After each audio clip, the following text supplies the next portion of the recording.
Siguiente red eléctrica vamos a obtener la impedancia equivalente que debemos tener en el cajón Z para que la máxima potencia media sea transferida a él. Este cajón ocupa un lugar incómodo en la red porque está en medio. Si se pueden dar cuenta, en todos nuestros anteriores ejercicios, cuando calculábamos la impedancia equivalente, el cajón estaba ya sea al lado izquierdo o al lado derecho. Lo que yo voy a hacer es reubicarlo dentro de la red de tal forma que se me sea fácil obtener la impedancia equivalente. Entonces yo voy a hacer lo siguiente.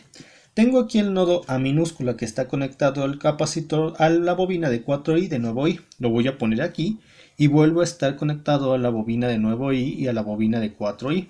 Esta bobina de nuevo i a su vez está conectada con el resistor de 12 ohms y tenemos un circuito abierto porque recuerden que nosotros debemos pacificar la red antes de obtener la impedancia equivalente. Tenemos un circuito abierto porque hay una fuente de corriente y todo esto estaría conectado al capacitor de menos 8i, tal como se ve aquí. Se están respetando las conexiones del circuito eléctrico.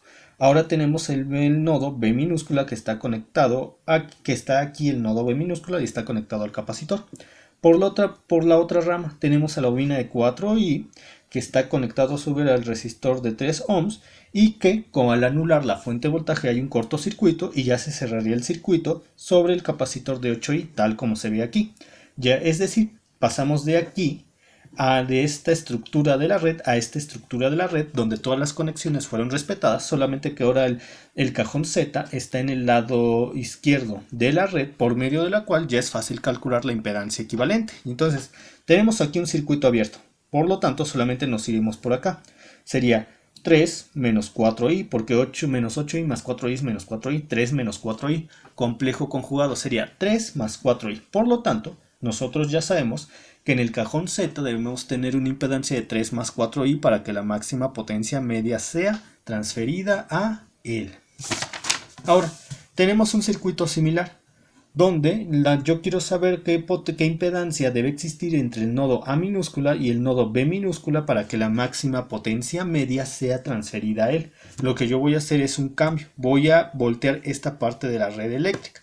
La voy a voltear, pero voy a respetar las conexiones. Es decir, yo voy a respetar que el nodo B minúscula, que lo voy a ubicar aquí, se esté conectado a las fuentes desde su polaridad negativa. Y voy a respetar que el nodo A, que ahora está aquí, esté conectado tanto a la bobina de 5i como al capacitor de menos 4i. Yo, al igual que en el ejemplo pasado, reestructuro la red de tal forma que respeto las conexiones de todos y cada uno de los elementos. Es así como yo puedo obtener fácilmente la impedancia equivalente que debe existir entre el nodo A, la impedancia que debe existir entre el nodo A y B para que la máxima potencia media sea transferida a él. Con el circuito reestructurado puedo obtener fácilmente la impedancia equivalente que debe existir entre el nodo A y B, tomando en cuenta todos los elementos pasivos y activos de la... Bueno, activos no, porque estos van a ser anulados, pero tomando en cuenta todos los elementos pasivos de la red, yo puedo obtener la impedancia equivalente, que al sacar su complejo conjugado, ya sabré la impedancia que debe existir entre el nodo A y B minúscula para que la máxima potencia media sea transferido a él. En otros videotutoriales que ya hay en el canal tenemos ejemplos similares y de hecho hay ejemplos mucho más difíciles que este, donde el cajón para el cual se quiere calcular la impedancia que debe existir para que la máxima potencia media sea transferida a él ocupa lugares muy inusuales en la red.